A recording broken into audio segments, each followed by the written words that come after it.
Hello brothers, সকালবেলা আজ আমি একটা ইন্ডিয়ান ক্রিকেট টিম নিয়ে ভিডিও বানিয়েছিলাম। ভিডিও বানানোর উদ্দেশ্য একটাই ছিল, মনে খুব আনন্দ ছিল, কারণ কাল যদি ইন্ডিয়া না জিততো তাহলে হয়তো সেমিফাইনালে পৌঁছতো না। তো সেখানে একজন আমাকে কমেন্ট করে যে ইন্ডিয়া তো এবার বাড়ি, সেমিফাইনাল থেকে বাড়ি আর তা তার নাম হলো সাহিল এসকে।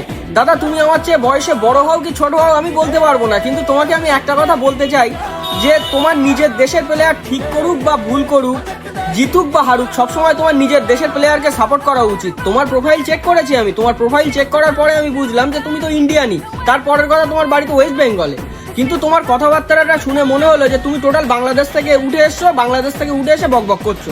কারণ পাকিস্তানের কথা কেন বলবো না, পাকিস্তান রীতিমতো ক্রিকেট টিম বলো আর মানুষ বলো সবাই ইন্ডিয়ান ক্রিকেট টিমকে ভালোবাসে এবং তারা ভয় পায়।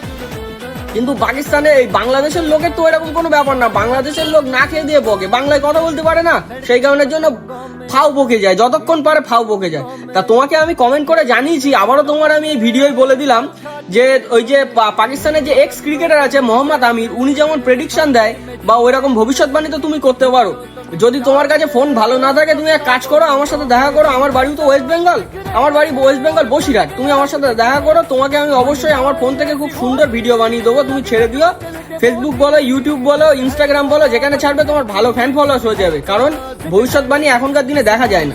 তুমি যে ভবিষ্যৎবাণী করো, নিজের দেশের হয়ে ভবিষ্যৎবাণী করো, কাজে লাগবে। তোমার আশেপাশের মানুষ, তোমার গ্রামের মানুষ, তোমার শহরের মানুষ তোমাকে ভালোবাসবে। Thank you.